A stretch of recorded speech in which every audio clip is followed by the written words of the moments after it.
Kita mulai. Bismillahirrahmanirrahim. Assalamualaikum warahmatullahi wabarakatuh. Alhamdulillah wassalatu wassalamu ala Rasulillah wa ala alihi wa sahbihi wa mawalah wa la hawla wa la quwata illa billahi wa ba'du. Alhamdulillah, segala puja dan puji hanya milik Allah subhanahu wa ta'ala. Di pagi menjelang siang ini kita kembali bisa duduk untuk bertalabul ilmi. Salawat dan juga salam kita hadiahkan kepada Rasul kita Nabi besar Muhammad sallallahu alaihi wasallam. Kita lanjutkan kajian kita, masih membahas kitab Al-Kabair, dosa-dosa besar, dan kita masuk pada dosa besar yang ke-56, mengubah batas tanah orang lain.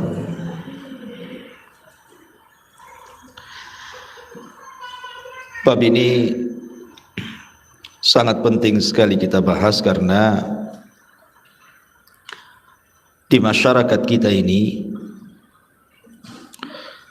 banyak sekali perselisihan gara-gara rebutan batas tanah. Bahkan tidak jarang sampai terjadi pertumpahan darah, bunuh-bunuhan gara-gara rebutan lahan, rebutan batas lahan. Makanya Islam membuat aturan dan mengancam siapapun yang merubah-rubah batas tanah, maka akan mendapatkan laknat dari Allah subhanahu wa ta'ala. Dan laknat itu artinya dijauhkan daripada rahmat dan didekatkan dengan azab Allah subhanahu wa ta'ala. Di dalam hadis yang dicantumkan Imam Zahabi di sini, di mana Nabi sallallahu alaihi wasallam bersabda dalam hadis Ali radhiyallahu an, dari Nabi sallallahu alaihi wasallam,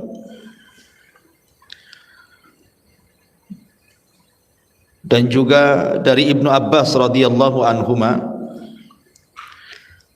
la'anallahu man dzabaha li ghairillah, la'anallahu man ghayyara tuhumal ardi, la'anallahu man kamahal a'ma anis sabili, la'anallahu man sabba walidayhi, la'anallahu man amila amala qaumi lutin. Allah melaknat orang-orang yang berkurban untuk selain Allah, menyembelih bukan karena Allah subhanahu wa ta'ala. Dan siapapun yang menyembelih bukan karena Allah, maka dia telah melakukan kesyirikan, dan sembelihannya haram dimakan, tidak boleh dimakan haram. Kemudian Allah subhanahu wa ta'ala melaknat orang-orang yang merubah batas-batas tanah, menggosok tanah orang, mengambil tanah orang, atau mencuri tanah orang. Dan ini banyak terjadi, baik di hutan-hutan, di kebun-kebun, di tanah-tanah kosong, termasuk juga terkadang rumah sudah jadi, dia ambil rumah orang lain tanpa hak dan mengaku itu adalah tanah dia. Kemudian Allah subhanahu wa ta'ala juga melaknat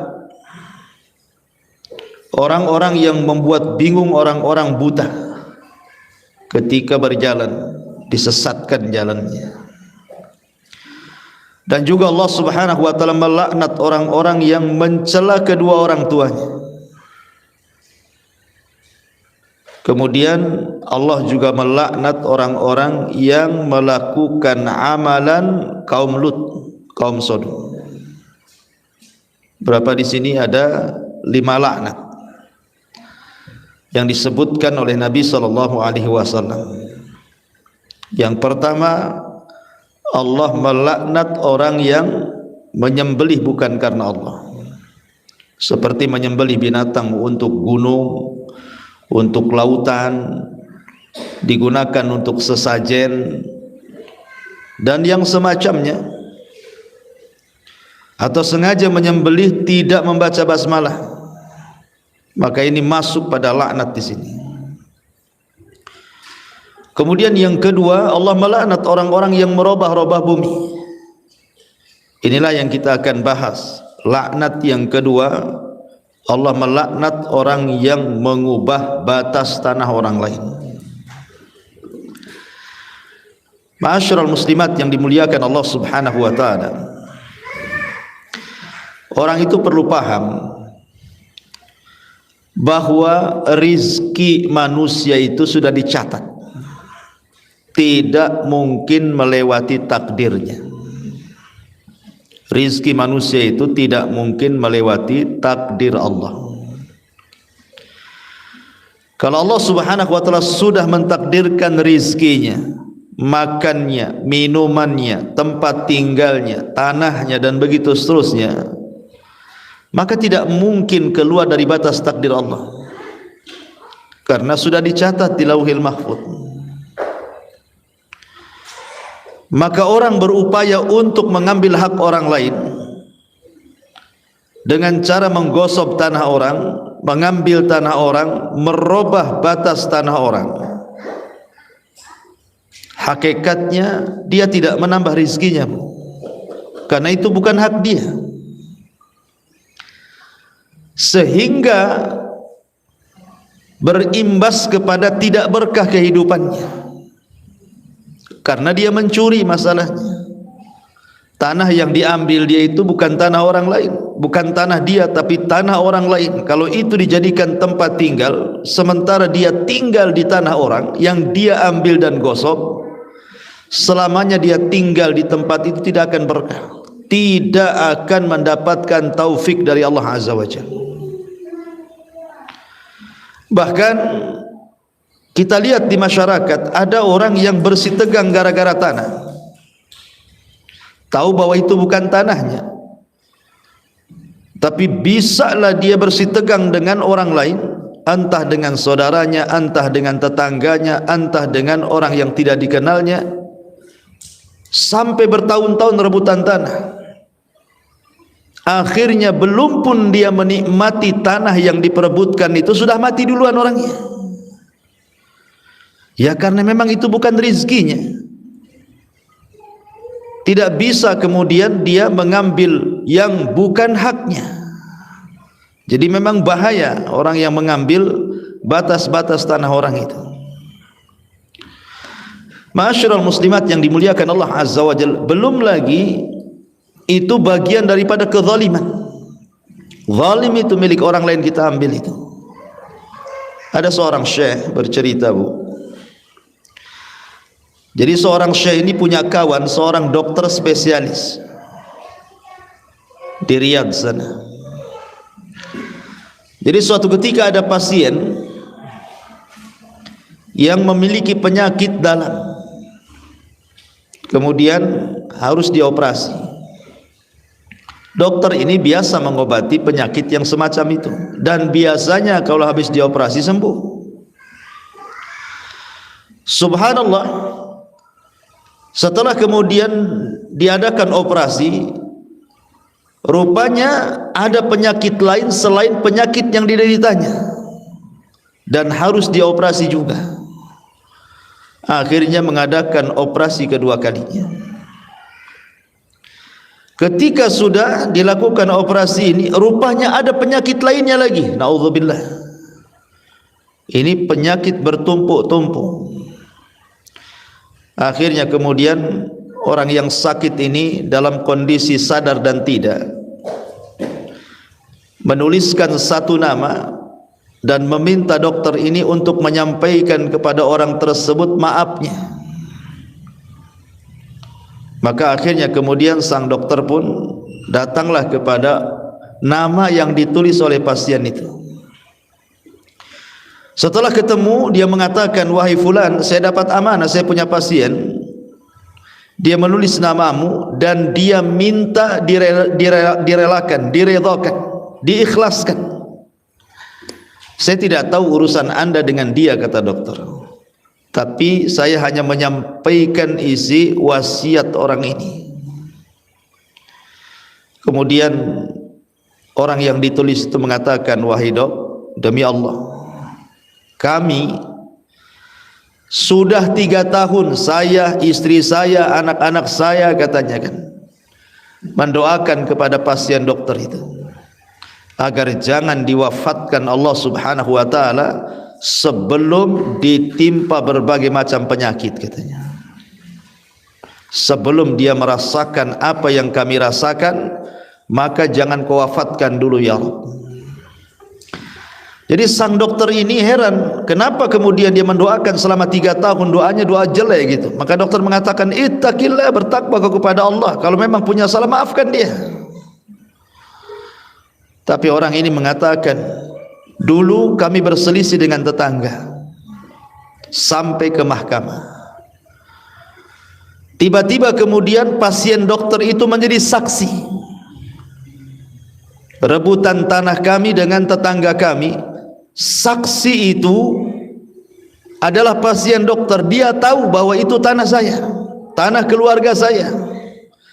Tapi dia membantu memenangkan tetangga saya sehingga tanah itu jatuh kepada tetangga saya di pengadilan.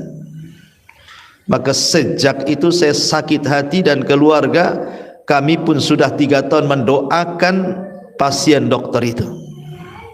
Subhanallah, da'watul madlum, doa orang yang dizalimi. Lihat, doa orang yang dizalimi itu, yang tidak ada penghalang antara dia dengan Allah subhanahu wa ta'ala. Da'watul madlum mustajabatun, kata Rasul. Doa orang yang dizalimi itu mustajabah. Laisa bainahu wa bainallahi hijab. Tidak ada di antara dia dengan Allah itu perantara. Langsung melesat ke langit, melewati awan-awan, dan Allah pun berfirman, wa bi izzati la ansurannahu walau ba'dahin. Dengan kemuliaanku, kata Allah, aku akan menolong dia sampai waktu yang ditentukan. Lihat Bu, pasien ini dia tidak mengambil tanah orang, dia hanya menjadi saksi. Tapi saksi itu menentukan kepemilikan masalahnya, karena saksi itu bagian daripada alat bukti. Kan kalau tidak ada kertas saksi, itu qoroinnya, korinahnya, bahwa ini milik si fulan gitu ya. Kalau tidak bisa mendatangkan bukti secara tertulis, ya didatangkan saksi. Saksi ini pula bersaksi untuk mengambil tanah orang, dan dia berdusta, itu saja berakibat fatal. Apalagi orang yang mengambil tanahnya, saksinya saja kayak gitu tuh. Akhirnya Allah subhanahu wa ta'ala berikan balasan setimpal di dunia sebelum akhirat. Begitulah Nabi SAW mengatakan, ma min dzambin ajjalallahu uqubatahu fid dunya qabla al-akhirah al-baghyu wa qati'atur rahim. Satu dosa yang disegerakan oleh Allah subhanahu wa ta'ala azabnya di dunia sebelum akhirat, salah satunya kezaliman. Zalim, salah satunya mengambil hak orang, mengambil tanah orang, merubah-rubah batas tanah orang. Bahkan di zaman salaf,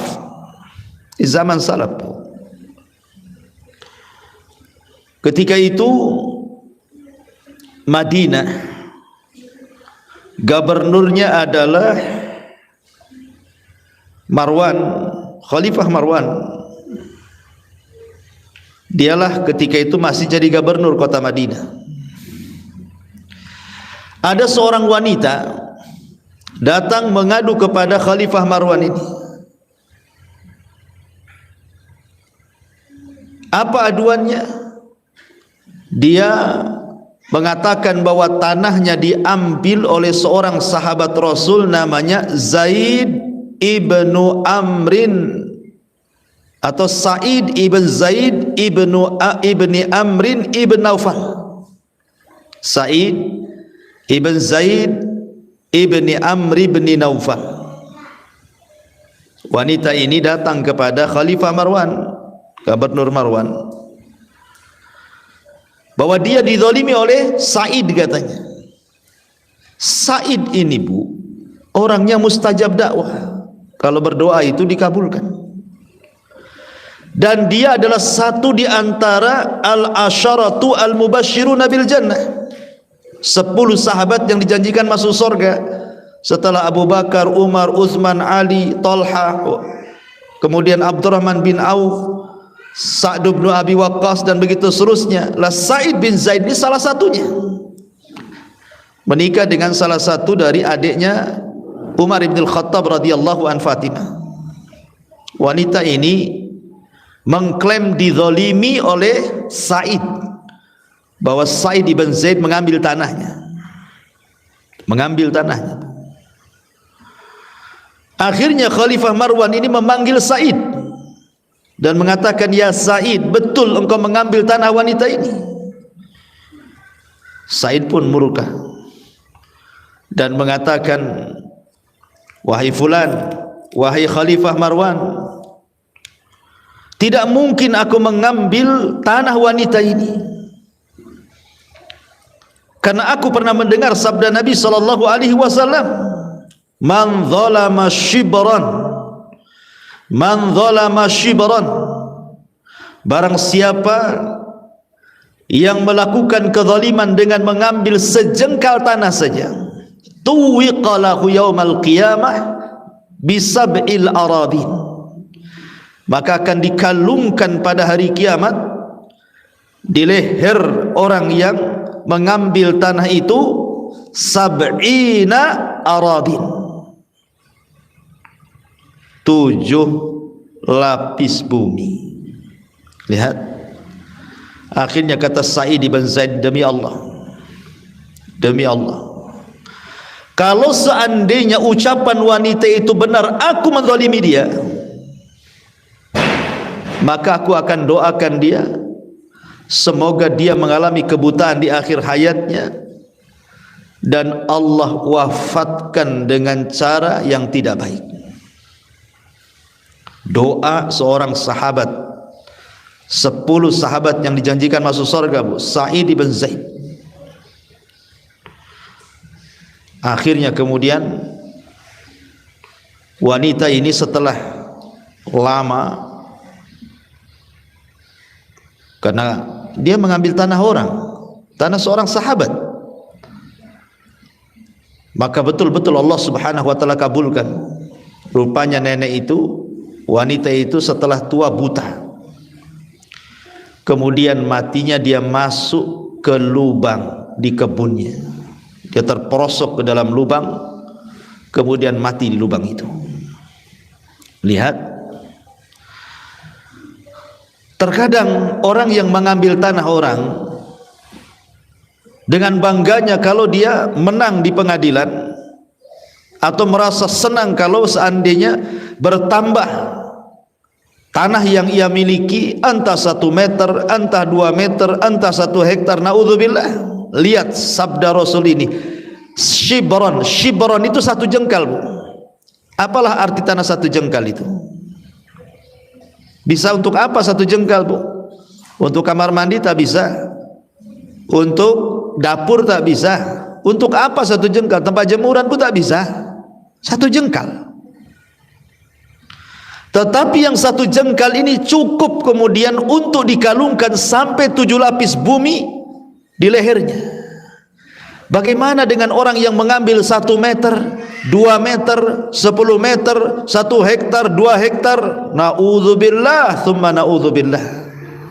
1 jengkal saja, kalau kita korek Bu, sampai 7 lapis bumi itu seberapa truk tuh tanahnya tuh. Itu dikalungkan itu di lehernya.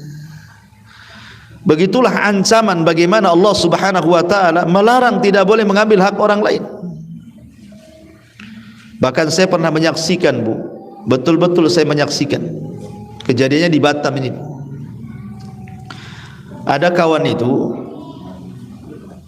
dia ngasih tanah sama saya Bu, sekitar 5 kapling. Dia beli tanah sekitar 20 kapling, tanah kosong. Jadi yang 5 kapling itu dihibahkan ke saya. Rencananya saya waktu itu mau buat TK, karena memang waktu itu sibuk dengan membangun pesantren, jadi terlupakanlah tanah kosong itu. Akhirnya kemudian satu hari kemudian saya diingatkan, Ustadz kapan mau bangun? Oh iya, kalau gitu kita pondasi dulu lah. Rupanya setelah dilihat tanah itu Bu, rupanya di atas tanah itu sudah ada rumah, karena sudah hampir 2 tahun gak ditengok, ya kan. Dipikirnya kan ya paling dibersihkan rumputnya, mau dibelikan material bangunan gitu ya. Rupanya sudah berdiri rumah di situ, rumah banyak di situ. Jadi akhirnya saya dengan ikhwan ini, kan kita sudah ada surat jual beli. Datanglah ke RT-nya situ, karena yang jual itu RT-nya dan RW-nya di situ. RT RW ini kurang lebih saja nih. Jadi saya bilang saya mau bangun tanah saya. Kenapa kemudian kok ada rumah? Itu rumah siapa? Jadi cobalah kemudian saya pertemukan rumah yang berada di tanah yang kita sudah beli itu. Kemudian kita konfirmasi dengan RT dan RW di situ. Rupanya dijual lagi sama RT-nya itu. Dia jual ke kita, pas kita mau bangun dijual lagi ke orang lain. Kan itu sama saja mengambil tanah orang. Dia yang membuat surat tanah dia buat gitu ya, surat jual beli tanah hibahnya itu ya. Dan kita sudah janji akan bangun kan itu, karena memang lupa waktu itu. Akhirnya cobalah kita minta ganti, dan tidak apa-apalah kalau memang yang 5 kapling itu sudah dibelikan atau dijual ke orang, ya udahlah, bismillah saja.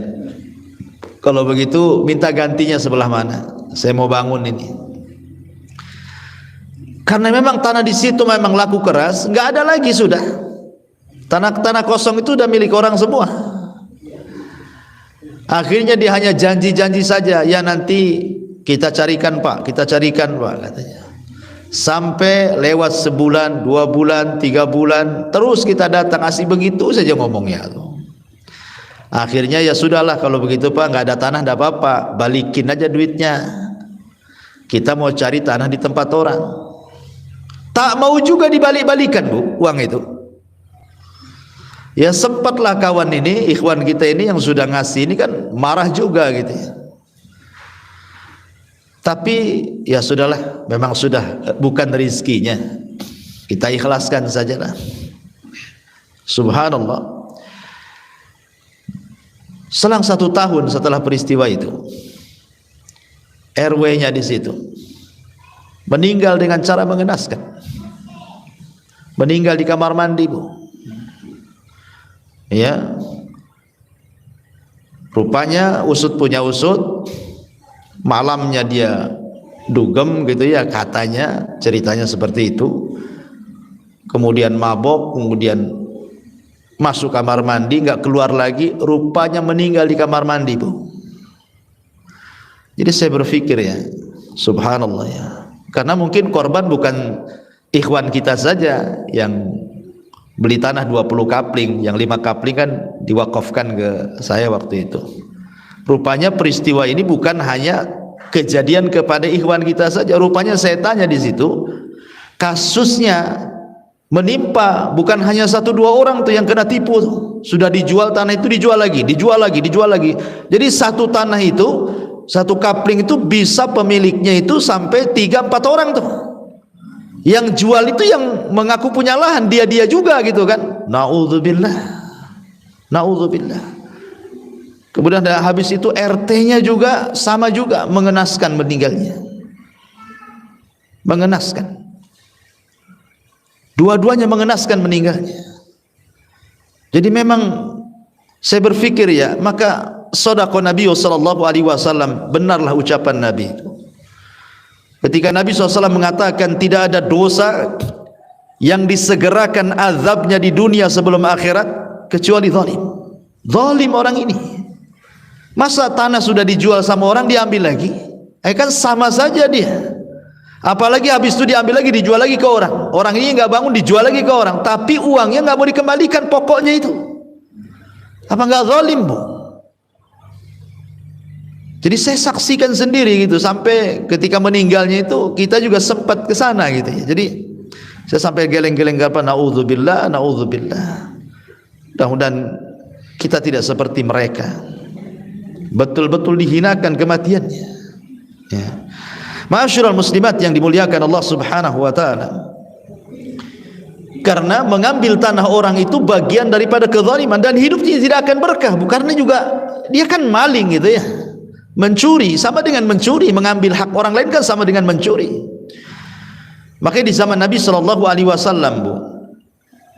Di zaman Nabi sallallahu alaihi wasallam ada seorang sahabat dari Hadrami, orang Hadral Maut. Dia berselisih dengan seorang laki-laki dari Kindi. Jadi satunya kabilahnya dari Hadral Maut, satunya kabilahnya dari Kindi. Datang kepada Nabi sallallahu alaihi wasallam si Hadrami ini, sahabat dari Hadral Maut ini. Kemudian mengatakan, "Ya Rasulullah, inna hadza ghalabani ala ardin kanat li abi." Rasul, ini orang dari Kindi ini. Dia sudah mengambil tanahku. Padahal tanah itu adalah tanah warisan bapakku, dia ambil, dia garap tanpa sepengetahuan diriku. Kemudian Nabi SAW mengatakan kepada sahabat ini, adakah bukti bahwa itu tanahmu? Saya tidak punya bukti ya Rasul, tapi itu tanah bapakku yang diwariskan kepadaku. Orang ini mengambilnya, bahkan menggarapnya. Maka Rasul melirik kepada laki-laki dari Kindi ini. Apakah betul engkau mengambil tanah orang ini? Seorang laki-laki dari Hadrami ini. Kata laki-laki dari Kindi ini mengatakan, hiya ardi fi yadi azrauha laisa lahu fiha haqqun ya Rasul. Ini tanahku, bukan tanah dia, katanya. Aku yang menggarapnya bertahun-tahun di tanah ini. Tiba-tiba dia datang, dia ngaku tanahku, katanya. Lihat, Bu, begitulah sejak zaman Rasul ada juga yang rebutan tanah itu. Bukan zaman sekarang lebih parah lagi. Kadang-kadang kalau PT-PT merasa diserobot tuh, bisa bayar preman-preman tuh, Bu, ya. Zaman dulu ada yang kayak gini. Jadi Nabi SAW kemudian mengatakan, lihat wahai Hadrami, laki-laki dari Hadrami, dia tidak mengaku mengambil tanahmu. Alaka bayyinatun, kamu punya bukti bahwa itu tanahmu? Kemudian laki-laki dari Hadrami tetap mengatakan, la, tidak wahai Rasul, tapi yakin itu tanahku, itu tanah bapakku. Akhirnya kemudian, karena engkau telah menuduh tanpa bukti, maka Nabi SAW mengatakan, gimana dalam persidangan, Bu? Dalam persidangan itu, al-bayyinatu alal mudda'i wal yaminu ala man angkar, kan itu ya. Bukti itu harus disiapkan bagi orang yang nuduh. Kalau yang nuduh tidak punya bukti, berarti sumpah berlaku kepada orang yang dituduh. Makanya ketika seorang laki-laki dari Hadramit tidak mampu mendatangkan bukti, Rasul melirik kepada seorang dari Kindi dan mengatakan, kamu siap sumpah itu tanahmu? Kata laki-laki dari Kindi ini mengatakan, siap wahai Rasul, karena ini tanahku, aku yang sudah menggarapnya sejak lama. Tiba-tiba laki-laki dari Hadramut mengatakan, Rasul, jangan kau dengarkan sumpahnya, dia itu orang fajir, orang jahat itu, orang jahat senang-senang aja dia, kau suruh sumpah ya pasti dia mau bersumpah lah, orang jahat katanya. Kata Nabi SAW, gimana? Begitu caranya. Engkau mengaku itu tanahmu, kau tak ada bukti. Kemudian saya katakan kepada orang yang merebut tanahmu bahwa itu tanahnya dan siap bersumpah, kemudian kau katakan dia orang fajir, memang begitu keputusannya. Engkau tidak bisa mendatangkan bukti, ya sumpah kepada orang yang dituduh bahwa itu tanahnya. Akhirnya kemudian seorang laki-laki dari Kindi pun memenangkan mengambil tanah itu. Tetapi kata Nabi SAW, innama ana bashar wa innakum takhtasimuna ilayya wa la'alla ba'dakum an yakuna alhan bihujjatihi min ba'din fa aqdilahu binahwi ma asma faman qadaitu lahu bihaqqi akhihi fa innama aqta'u lahu kit'atan minan nari, kata Rasul. Saya ini hanya manusia, kata Nabi. Terkadang ada di antara kalian berselisih, kemudian di antara orang yang berselisih itu ada yang lebih hebat omongannya. Boleh jadi dia pakai pengacara, pakai lawyer, pandai ngomong, akhirnya yang salah jadi benar, yang tidak punya hak jadi punya hak, kan gitu ya. Boleh jadi di antara kalian yang berselisih itu ada yang alhan, orangnya itu orator, pandai ngomong, pandai bicara, bersilat lidah dan begitu seterusnya. Fa'aqdilahu binahwi ma asma, tapi aku hanya memutuskan sebatas yang aku dengar saja. Maka barang siapa yang kuputuskan sesuatu terbalik dari keputusanku, maksudnya dia memang ingin mengambil harta orang, tanah orang, hak orang, kemudian mengambil pengacara seolah-olah dia yang menang, kemudian diputuskan menang. Jadi Rasul mengatakan, barang siapa yang aku putuskan berbalik dengan apa yang aku putuskan, maka sama saja aku putuskan dia dengan neraka, katanya. Lihat, Nabi SAW mengatakan, apapun yang kuputuskan hanya sebatas yang aku dengar. Tapi kalau keputusanku berbalik kenyataannya, karena Rasul kan tidak tahu yang gaib. Kalau tahu yang gaib, mana yang salah, mana yang benar, tidak mungkin Rasul mengatakan seperti itu, langsunglah diputuskan. Tapi syahidnya di sini, bagaimana Nabi SAW mengajarkan kepada kita, khususnya para hakim di pengadilan. Para hakim di pengadilan harus jeli. Ketika ada sengketa lahan, sengketa tanah, jangan sembarang memutuskan, oh ini milik fulan, milik Allah. Tetapi harus betul-betul didatangkan bukti-buktinya, saksi-saksinya dan begitu seterusnya. Dan kalaupun seandainya hakim memutuskan perkara yang salah setelah dia berijtihad dengan kebenaran, maka hakim tidak akan berdosa karena dia sudah memutuskan sesuai dengan kebenaran yang ia miliki. Kalau seandainya kemudian keputusannya terbalik karena hanya mendengar saksi-saksi saja. Tetapi lihat bagaimana Rasul mengatakan, kalau seandainya aku putuskan rupanya berbalik dengan kenyataan, sama saja kuputuskan kalian masuk neraka karena mengambil hak orang.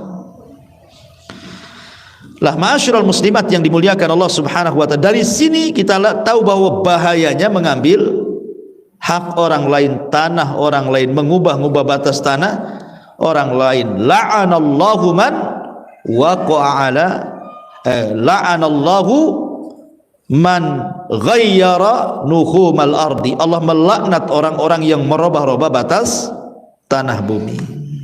Dalam riwayat Nabi SAW mengatakan, seperti hadis yang tadi saya sebutkan, man dzalama qida shibrin minal ardi tawaqahullahu min sab'i aradin. Barang siapa yang berbuat zalim dengan mengambil sejengkal tanah saja, maka dia akan dikalungkan dengan tanah tersebut dari 7 lapis bumi. Hadis ini dikeluarkan Al-Bukhari dan Muslim. Bahkan dalam riwayat dari Abdullah ibn Umar, dia berkata, Rasul bersabda, "Man akhadha minal ardi syai'an bighairi haqqihi khusifa lahu bihi yaumal qiyamah ila 7 aradin." Barang siapa yang mengambil tanah meskipun sedikit tanpa haknya, maka dia akan ditenggelamkan dengan tanahnya pada hari kiamat sampai ke dasar 7 lapis bumi. Naudzubillah. Barang siapa yang mengambil tanah meskipun sedikit, kata Nabi, tanpa haknya, maka dia akan ditenggelamkan dengan tanahnya pada hari kiamat sampai ke dasar 7 lapis bumi. Lihat, ma'asyiral muslimat yang dimuliakan Allah Subhanahu wa taala. Karena sekali lagi, kenapa demikian kerasnya ya azab orang yang mengambil tanah itu? Sekali lagi, karena dia melakukan kezaliman secara terang-terangan. Mengambil tanah, kezaliman secara terang-terangan. Dan kezaliman itu bisa menggelapkan pada hari kiamat. Az-zulmu zulumatun yaumal qiyamah. Yang kedua, dia telah melakukan dosa besar. Mengambil tanah itu melakukan dosa besar. Kalau 1 jengkal saja akan ditenggelamkan pada hari kiamat sampai ke dasar 7 bumi yang 7 lapis. Macam mana yang mengambil 1 hektar? Dosa besar. Dosa besar. Ya. Kemudian juga sebagai dalil, Bu, bahwa orang kalau punya lahan 1 kapling, berarti lahan dia itu milik dia sampai 7 lapis bumi. Jadi ibu punya tanah, ibu ukuran 8 kali 12 gitu ya. Maka tanah ibu itu bukan hanya di atas bumi saja, sampai 7 lapis bumi ke bawah itu tanah ibu, Bu. Tanah ibu tuh, baik lapisan pertama, kedua, ketiga sampai ke-7 itu milik ibu. Sehingga kalau seandainya ada tetangga kemudian membuat gua gitu ya, kemudian di bawah rumah ibu guanya itu, berarti sama juga mengambil tanah ibu. Jangan bilang, kan tanahmu, surat tanahmu kan yang di atas sana, kata. Kan yang di dalam bumi kan gak ada suratnya, katanya. Enggak, hadis ini menunjukkan bahwa ketika ibu punya rumah di atas sepetak tanah, berarti tanah itu punya ibu sampai ke 7 lapis bumi yang ada di bawah sana. Makanya ketika dia mengambil 1 jengkal saja tanah orang, maka akan dikalungkan sampai ke bawah 7 lapis. Karena dia bukan mengambil 1 jengkal di atas saja, berarti mengambil sampai ke bawah tanah, sampai ke 7 lapisnya itu. Nah, itu akan dikalungkan tuh. Na'udzubillah tsumma na'udzubillah, ya. Ma'asyiral muslimat yang dimuliakan Allah Subhanahu wa taala. Oleh karena itulah maka berhati-hatilah. Soal urusan tanah ini bukan urusan mudah. Ya. Dan memang sakit, Bu, orang yang diambil tanahnya itu sakit, Bu. Ada ikhwan kita itu diambil tanahnya sama orang. Sampai menangis. Berhari-hari kesedihannya itu tidak hilang-hilang. Sampai itu mau nekat membunuh lagi sama orang yang ambil tanah itu. Sampai akhirnya hampir bercerai-berai satu keluarga gara-gara tanahnya diambil orang. Memang sakit gitu ya. Makanya kenapa orang-orang yang diambil haknya itu terkadang kalau dia tidak ikhlas, dia akan mendoakan yang enggak-enggak tuh. Akan mendoakan orang yang melakukan kezaliman itu dengan kebinasaan, dan lambat laun pasti doanya orang yang dizalimi itu mustajab. Karena memang sakit, Bu, diambil haknya oleh orang lain itu. Ya, karena saya juga pernah merasakan gitu ya. Diambil haknya oleh orang lain itu memang luar biasa. Ya, tetapi ingatlah kalau seandainya kita ikhlas kepada Allah Subhanahu wa taala, yakin bahwa man taraka syai'an lillahi awwadallahu khairan minhu. Barang siapa yang meninggalkan sesuatu karena Allah, pasti Allah akan mengganti sesuatu itu dengan yang jauh lebih baik lagi. Ya sudahlah, ikhlaskan saja. Mungkin bukan rizkinya, Karena rizki orang itu kan tidak mesti dengan halal saja, haram pun kadang-kadang dikategorikan rizki, karena rizki itu ada yang halal, ada yang haram. Tapi ada orang yang tergesa-gesa mengambil rizki dengan cara yang haram. Padahal kalau dia sabar dia dapat yang halal, tapi karena tidak sabar dia mendapatkan yang haram. Makanya hidupnya tidak berkah orang-orang yang mengambil tanah orang itu. Na'udzubillah tsumma na'udzubillah. Wallahu alam. Ini di antara laknat yang kedua, kata Nabi sallallahu alaihi wasallam, la'anallahu man ghayyara tuhumal ardi. Kemudian yang ketiga, la'anallahu man kamahul a'ma anis sabil. Allah melaknat orang-orang yang membuat bingung jalannya orang buta. Sudah buta dipermainkan, mengantar orang buta ke yang bukan alamatnya. Ini sama juga dengan merubah-rubah ini, Bu. Merubah-rubah batas, pelang-pelang arah. Kan kadang-kadang orang yang, contoh nih ke Batam, orang ini tidak pernah ke Batam, Bu. Akhirnya dia pun rental mobil, setir sendiri gitu ya. Kan lihat di jalan-jalan tuh arah ke Batu Haji, arah ke Nagoya, arah ke Jodoh, arah ke Batu Besar, arah ke Bengkong kan. Kemudian dimain-mainkan pula, pelangnya itu diarahkan harusnya ke Batu Haji, diarahkan pula ke Batam Center, Bu. Ini masih mendingan, Bu, kalau di kota ya kan. Tapi kalau ngerubah-rubah jalan umpamanya di padang pasir atau di hutan, kemudian pelangnya dibuat main-main, diarahkan ke tempat lain, ini orang bisa mati, Bu. Umpamanya diarahkan ke sini, rupanya ke hutan belantara atau ke padang pasir yang nggak ada ujung. Nah, ini kan mencelakakan orang ini. Nah, itu juga sama itu. Ya hukumnya dengan man kamahul a'ma anis sabil, menyesatkan orang buta dari jalan gitu ya. Allah melaknat orang kayak gini nih.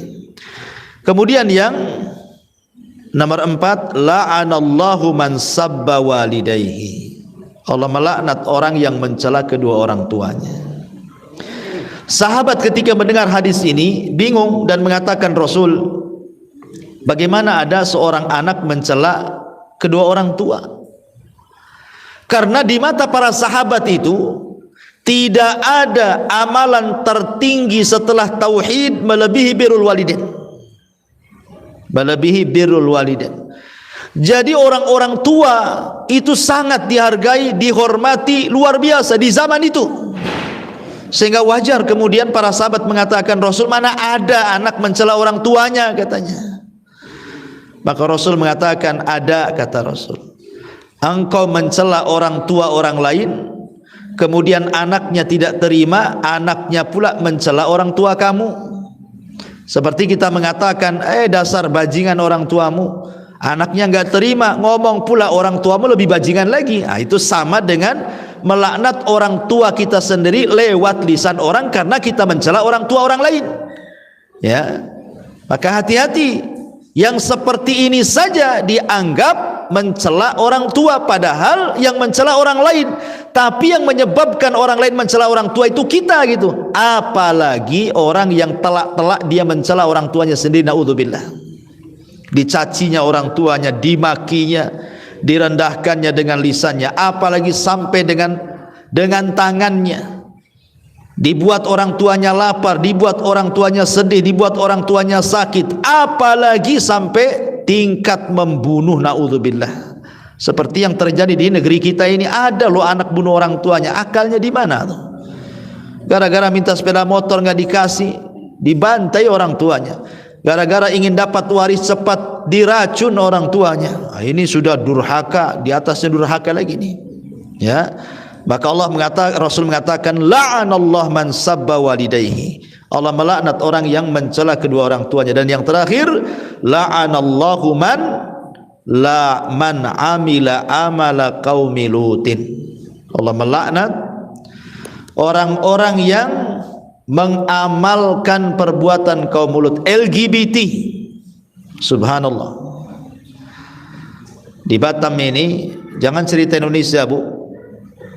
Di Batam ini loh, banci-banci kaleng itu banyak. Bahkan saya ini punya pengalaman, apa udah diceritakan nggak sama ibu tuh? Saya subuh-subuh itu kan ada jadwal Bu di Puskopkar itu. Ya, setiap Jumat Sabtu itu di Darul Ihsan, bukan Puskopkar, dia Darul Ihsan. Di Masjid Darul Ihsan itu saya Jumat, Sabtu subuh itu ada jadwal di sana. Jadi jam 3 sudah bangun. Setengah 4 saya berangkat dari rumah nih. Karena mungkin malamnya kurang tidur Bu, itu menjelang setengah jam tuh mau subuh. Jadi saya parkirkanlah di depan pasar second di Puskopkar itu Bu. Saya tidak tahu kalau di situ sarangnya banci, ya Bu ya. Jadi mobil itu ya namanya ngantuk, daripada saya celaka ya saya mau tidurkan entah 5 menit 10 menit jadilah, daripada nggak tahan ngantuk. Sekali baru mau baring tuh, jadi kursi mobil saya rebahkan, baru mungkin 2-3 menit mau baring, rupanya mobil tuh, kaca mobil ada yang ngetuk kan itu, tuk tuk tuk, bang bang katanya. Subhanallah, pas saya turunkan banjir langsung saya gas kaki 1000 Bu, langsung hilang ngantuknya, asli hilang ngantuknya tuh. Langsung saya udah langsung ngacir langsung ke masjid. Ya Allah ya Rabbi, coba itu sudah qiraah itu mau menjelang azan, masih pula keliaran banci-banci kaleng kongguan tuh nggak jelas tuh, coba kan. Ya. Ini di Batam, ini saya pengalaman itu. Saya kira apa dia mau nanya apa, bang itu banyak banci. Jadi di sini Allah melaknat tuh orang yang mengamalkan amalan kaum Lut. Homoseksual, LGBT dan yang lainnya, itu ngeri loh. Tidak ada azab sengeri mereka dalam Al-Quran yang dijelaskan oleh Allah Subhanahu wa ta'ala. Negerinya diangkat, dihujani batu, ditumpahkan lagi ke bumi. Sayangnya pemerintah kita tidak tegas masalahnya, sehingga populasi mereka itu semakin banyak. Akhirnya sampai pula lah ke tingkat mereka itu minta dilegalkan pernikahannya kan. Mudah-mudahan pemerintah kita tidak mengizinkan. Sampai saya dengar itu di Jawa Tengah tuh, di mana itu, sampai sebagian mereka itu ada yang membuat fikih LGBT Bu. Gimana sholatnya orang banci, gimana wudunya orang banci lah. Di mana itu saya pernah dengar itu. Nggak ada fikihnya orang banci itu. Karena Allah hanya menciptakan Adam dan Hawa saja, nggak ada yang diciptakan tengah-tengah antara Adam dan Hawa, itu nggak ada. Laki-laki orang itu kalau enggak laki-laki sejati ya perempuan sejati, itu saja. Nah, jadi Allah melaknat ini orang-orang seperti ini. Dalam riwayat la'anallahu, dan yang kelima la'anallahu man waqa'a ala bahimatin. Allah melaknat orang-orang yang menyetubuhi hewan. Nah, dulu kan ada Bu cerita orang kawin sama kambing kan Bu. Coba bayangkan, kawin pula sama kambing. Kayaknya kurang perempuan di dunia ini. Kambing jadi sasarannya. Entah dari segi mana dia memandang cantiknya kambing itu. Aneh gitu ya. Laila Majnun saja, ada laki-laki namanya Majnun, suka dengan Laila, tapi dia tidak bisa menikah dengan Laila karena tidak diizinkan orang tuanya. Akhirnya dia pun menyendiri ke hutan Bu. Laparlah dia di hutan itu. Tapi kalau datang malam hari senanglah dia, karena malam hari tersebut namanya. Malam kan secara bahasa Arab apa Bu? Lail. Oh, datang kekasihku, kata Laila.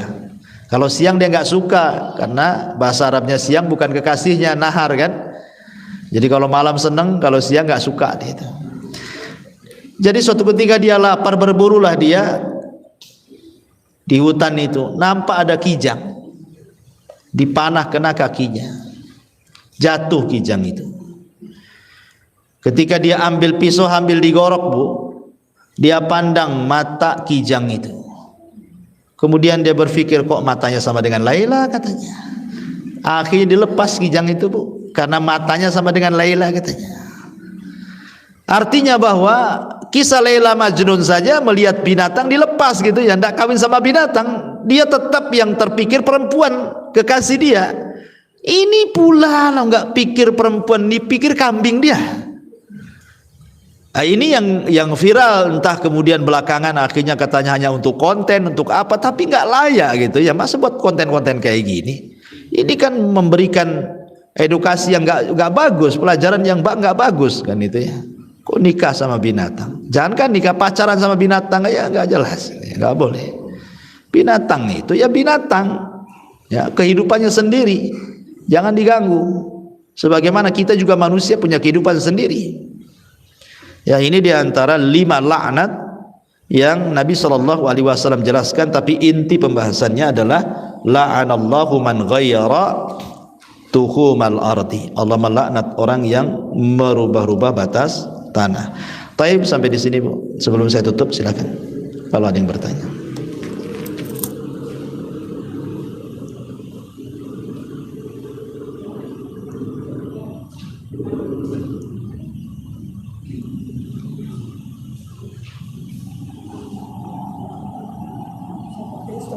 Ya.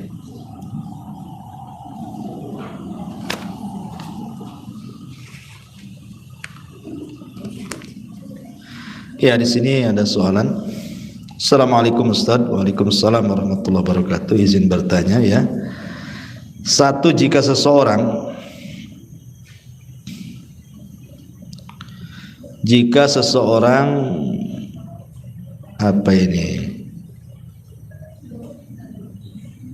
kesiangan bangun sholat subuh, mungkin sekitar jam 6 pagi pas matahari baru terbit, apakah ia boleh langsung melaksanakan sholat subuh pada waktu itu? Iya. Nabi SAW bersabda, man nama an salatin aw nasiyahu, man nama an salatin aw nasiyahu falyusalli idza dzakarahu. Barang siapa yang lupa melaksanakan salat atau tertidur, man nama an salatin aw nasiyaha, ataupun dia lupa dengan salatnya, falyusalli, hendaklah dia salat ketika ingatnya. Falyusalli idza dzakaraha. Itu ya mungkin hadisnya. Man nama an salatin aw nasiyaha falyusalli idza dzakaraha. Nah, gitu lafadznya. Barang siapa yang tertidur karena salat atau lupa melaksanakan salat, maka salatlah ketika ingatnya. Karena fadzaka waktuha, itulah waktunya. Jadi ketika dia ingat langsung salat, Bu. Langsung salat. Itu umumnya hadis Nabi SAW.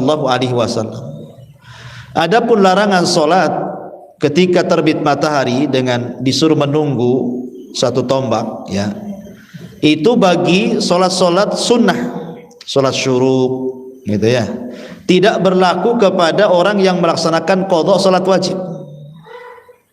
Jadi karena Rasul mengatakan salatlah ketika ingat, tanpa melihat matahari terbit, sudah terbit, sedang terbit, gitu ya. Pokoknya salat ketika ingat. Karena itu salat wajib, gitu ya. Sebaiknya langsung salat. Ini yang pertama, Allahu a'lam. Yang kedua, bolehkah seseorang penjual tanah, maksudnya misal tanah hitam untuk tanaman dari lahan yang tidak tahu siapa pemiliknya, apakah halal uang hasil penjualan tanah tersebut, dan bagaimana juga hukumnya bagi pembeli tanah tersebut? Ya tidak bolehlah mengambil tanah orang, gosok namanya, Bu. Izin, ya, izin dulu. Jangankan ngambil tanahnya, sholat di tempat tanah orang nggak ada izin saja diperselisihkan apakah sah atau tidak.